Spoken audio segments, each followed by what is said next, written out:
Hello, welcome to Spotlight, shining artistic joy through the gloom of a Manx spring. Spotlight, brought to you by the Isle of Man Arts Council.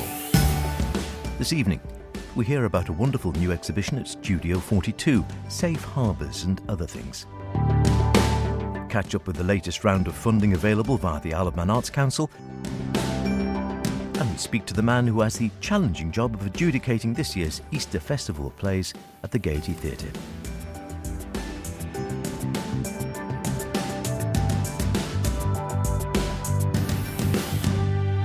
Remember, do get in touch with any creative artistic endeavours you may be involved in, planning, hoping to create, or would really like to put in the spotlight. Poetic, theatrical, musical, literary, ceramic, sculpted, drag, film, mime, social media, and all the others. Email spotlight@manxradio.com, howardkane@manxradio.com. Anything else you can think, as long as it gets to me. I'd love to hear from you, and if you don't get in touch, I can't feature you. Be great to hear from you. First off, we'll head down south to the little artistic gem which is Studio 42 in Port St Mary, where you will currently find a wonderful exhibition which is the work of artist Andrew Mackellar. Whilst known to many for recent abstract work perhaps, the exhibition features a selection of his work in a favoured medium of ink and wash, which depicts well-known places on the Isle of Man, which have been or still are havens for those who live and work here. And Andrew explained to me how that connectivity with the past and continuity of human interaction with the local environment has always fascinated him and provided inspiration for his art. I live on the Isle of Man, and clearly the sea is part of everyday life, and the fact that I'm acutely aware of people working on the sea in everywhere we go. But I've been drawing on the Isle of Man now for about 5 years and putting out cards and prints and the like, and have been asked more recently to be doing more harbour scenes and the like. And the idea of the safe harbour is an easy idea to pick up on, and we see it in everyday life. But I started to realise that the exhibition is more about the continuance of people who live on the island and have lived here for thousands of years. We don't see huge amounts of evidence of their lives here, but I've been drawing the stone circles for many years, and it struck me that these constitute safe harbours for people. They are places where people go to provide safety for the people that they wish to remember, for their families and the like. And it strikes me the rituals change, but the circumstances are pretty much the same. We are all, their concerns are fairly similar to our concerns. Now, obviously, that's slightly biased from the fact that most of what we see from Neolithic and other cultures is their burial practices. But I think it still holds true. Which actually gave me carte blanche to basically draw whatever I liked, which I like that. And that is part of the attraction, as you were saying. It's not just the landscape itself, so whether it be fortifications or castles, or as you say, the harbours themselves, the hills and the ports around the island, but this idea that these structures have basically been, as you say, a part of life on the Isle of Man for thousands of years. It is a continuing thing. It's a shared humanity thing. It hasn't greatly changed, but it does give you the opportunity to see current culture and particularly the industrial scale at which we're doing things. But that's the industrial scale of the industry. Sounds a bit foolish, but it is. Ramsey, I hadn't really noticed the boat repair yard before, but it's a fascinating and ever-changing environment there, where they haul boats right out of the water to do the servicing and what have you. It's different every time you go up there, and I find the whole thing fantastic. A lot of the harbours are quite empty, but that again, these are the changes that we're seeing now. But the safe harbour idea is there all the time. And what drew you from, because you said you worked a lot in abstract for many years, what sort of drew you from going from abstract to obviously something far more physical and recognisable? Abstract painting is something that I've always loved, but I love painting, so watercolours and drawing have always been a mainstay. But abstracts in oil and the like, I've always been fascinated by how images are constructed, and as part of that, how we construct our own image from pictures and patterns that we see. That's basically the abstraction type element, but it kind of hangs together with watercolours and ink work in the sense that, to a large extent, water paints itself. The water will move on the paper, or the oil will move to a certain extent on canvas. That's more acrylic will do that, where you'll add more water to do it. But there is an abstraction in all elements. And I have a great feeling, I don't know whether it's absolutely true, but if you look at living structures, they tend to not be entirely geometric. They have a kind of more a rhythm to them, which is easier to express in abstract formation than it is through absolute line and ruler. The ink drawings, partially because of the water and the wash, allow the best of both worlds. And is that the reason, because the exhibition again is all ink and wash, I think, is that the reason why that's the medium you're using? It is. It's a medium which I really like. As it happens, over lockdown, it became much easier to use. A simple medium that you could go for a walk and take with you, hence the ink and wash.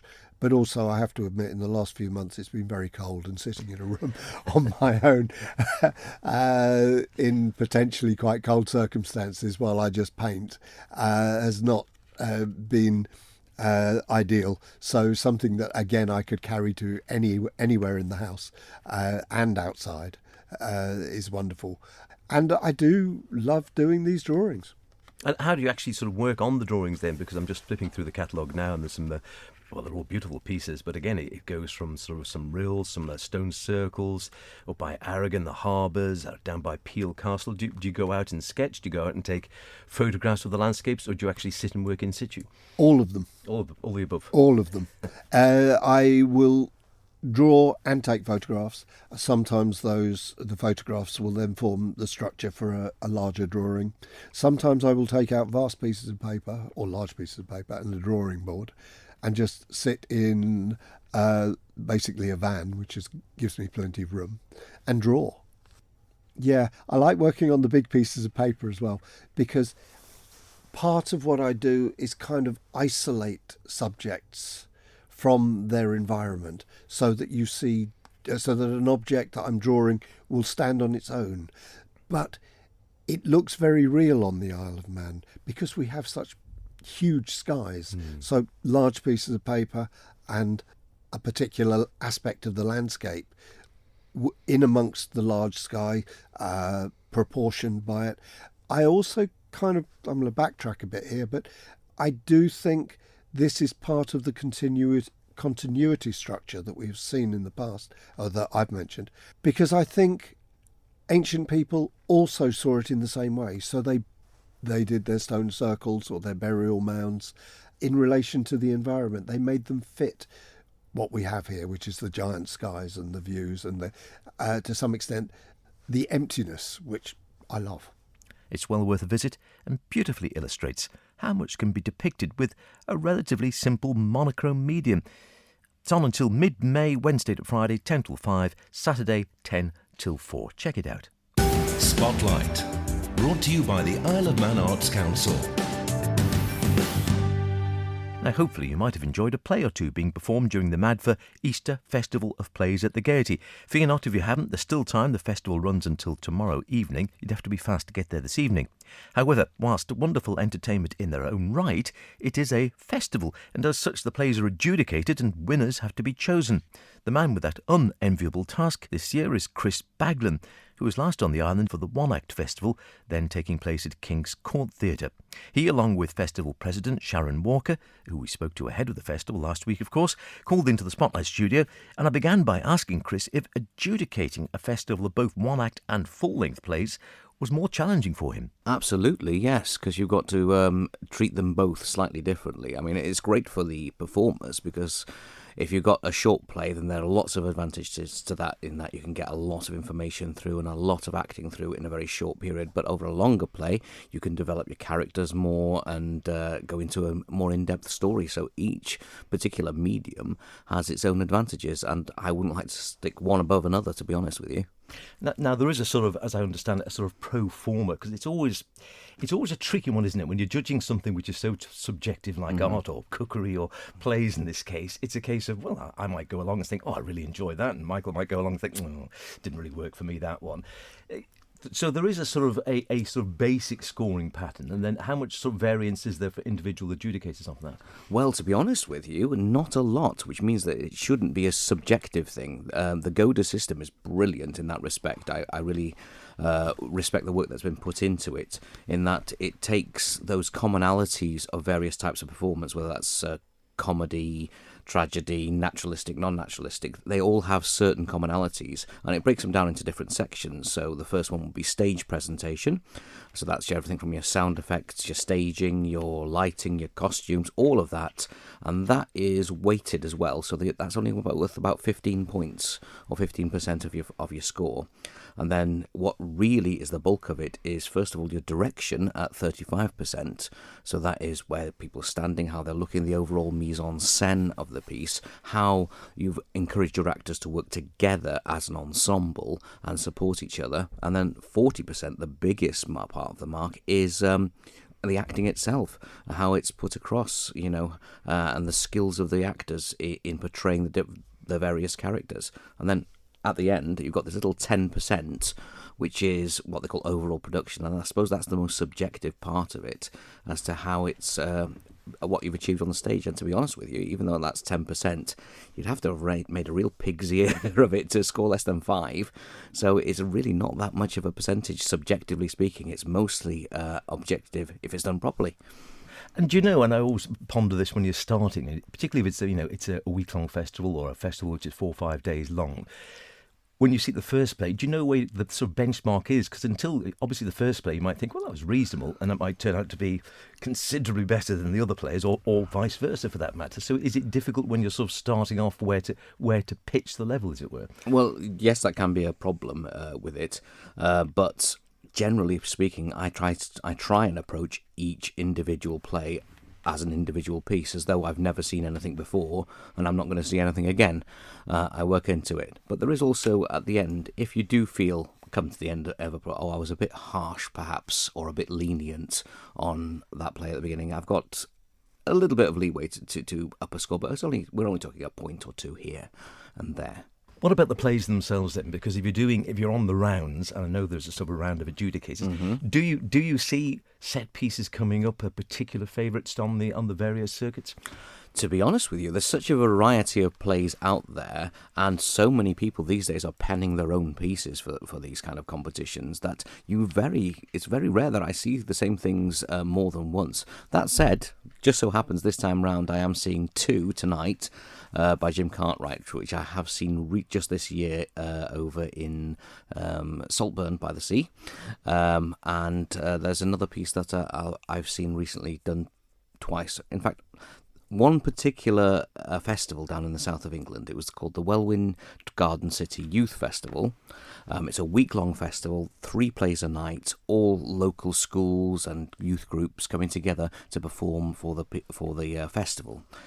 One year, I was adjudicating the festival, and the same play arrived twice, with slightly different edits, but it was essentially the same one. I thought, oh, this will be interesting. And when they were put on the stage, it just shows how wonderful and versatile these festivals are. You wouldn't have known that it was the same play, because the approach and the presentation and every aspect of it was so different, and each of its own merits. It was a wonderful experience to see that, and I'm glad that so many of the audience who came night after night got that experience too. And Sharon, when you're organising the festival, like the Easter Play Festival, is it a case of do you have to take what you've got, or do you try and get a variety of plays from the audience point of view into the actual festival week? We don't have to do anything, actually, Howard. The societies themselves always manage to provide a great variety of plays for us. It's never a case of sort of putting up with what we have. We're just always very, very lucky.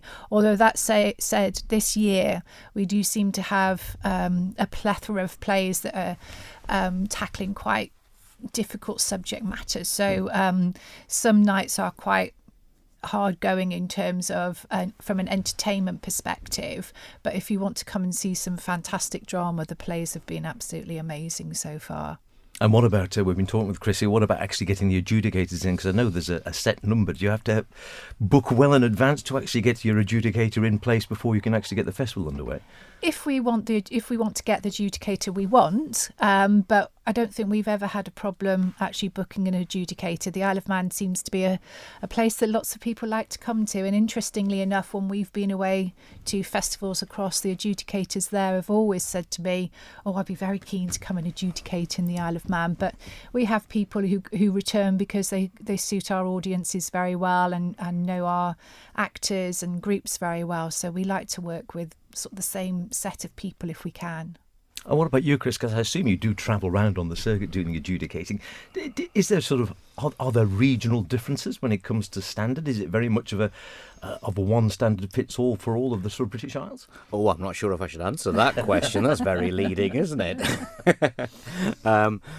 You do find not so much regional differences, but you'll find companies that perhaps are of differing standards. But what I do find is I will go back to the same festival time and again, and I will find that a company that was perhaps not the best last time are just storming it a few years down the line because they've taken on board, and they're there to improve themselves as well, and they're listening to what we try and do as adjudicators, which is hopefully provide some positive and constructive feedback to them. And I know of one company who I shan't name, and they're quite canny in what they do, in that they put their plays into a number of different festivals, and they'll go to the first festival, they'll listen to the adjudication, and they will change what they do slightly. They'll go to the next festival, and they will and so they're honing that one play from festival to festival to festival until by the end it's a real stonker. But sorry, just to interrupt, but that's the absolute beauty of these festivals, is that it does give people the opportunity to come and be involved, often in a very different way to how they normally would be. So if they've normally acted, they fancy having a go at directing, particularly our one acts is a really safe space to be able to do that. And we see that we're the same here. We see groups and actors develop through great strides over the years. We see that with our Young Actors of Man and what have you. It's really, really a great development place for people to be involved in. And play-wise, again, we were saying, I was just flipping through the programme as we're looking at, we've got a broad spread of different types of play, different playwrights as well, of course. I was just looking there, 1984. I didn't realise 1984 was done as a stage play. I know Sharon was talking about it the other day, but you do get a broad spread, presumably, particularly in your line of work, yes? Oh, absolutely. You can get everything from, I've seen young groups doing Commedia dell'arte.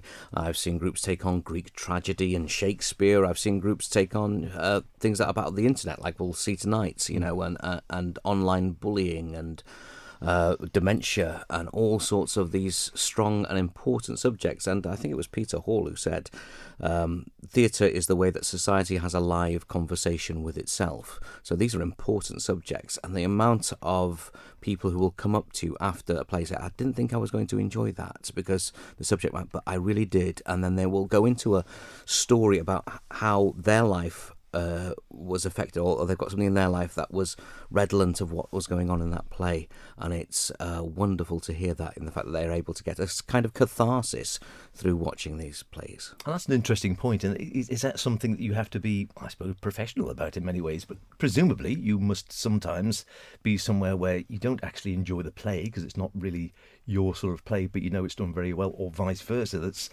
presumably, again, you might have your own favourites and think, oh, I really love this one. Is it difficult to keep those sort of things right out of it, or is it just part of the job?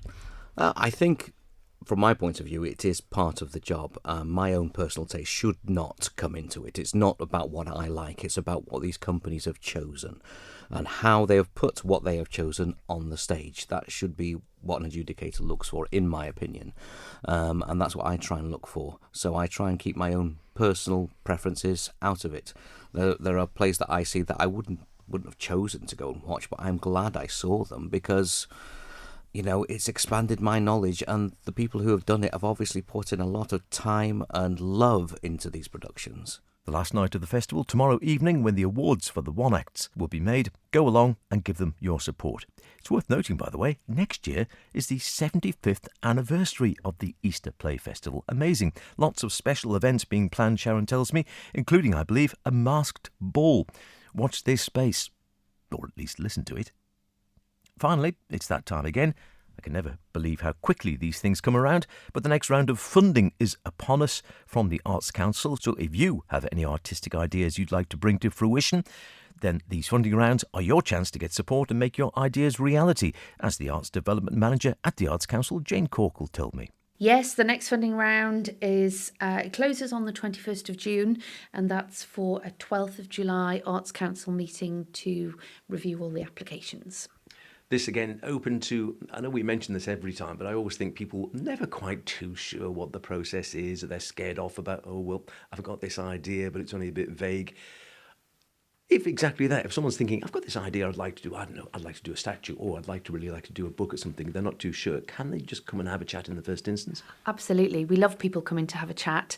It's great to hear people's ideas, and that's what the Arts Council funding is there for. It's to enable people to make things happen creatively within our community, whether that's a small idea that's just festering or something quite big. Come and have a chat to us and we can help you, think about putting an application into the council. And what's the actual time scale then once the application, say they go for it and say, right, I think I can go for this, they fill in the paperwork, it's put in, how does it go from there time scale wise? So applications close 21st of June for the current funding round. And then there is a week or so where the team and I look through the applications and we basically just make sure that all the documentation that's necessary for the application is there.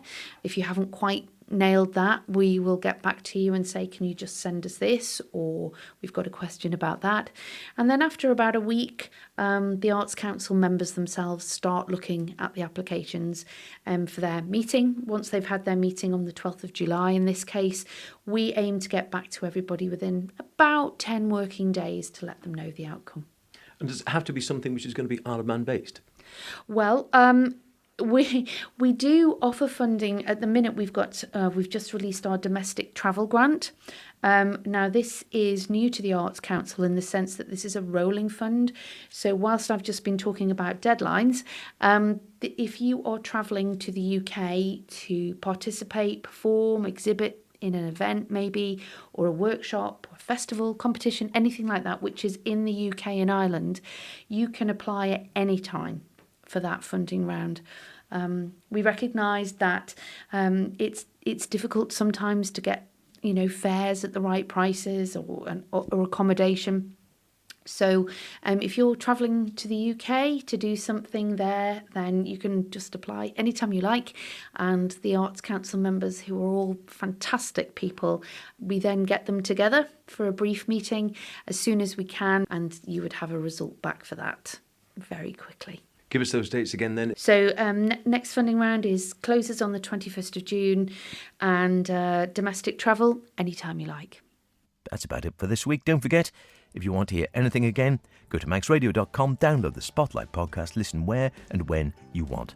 Why not suggest it to some soaked cruise liner tourists as a happy way to while away a damp half hour on the Isle of Man? See you next week. Until then, look after yourselves, and whatever you're doing, be creative about it. Cheerio.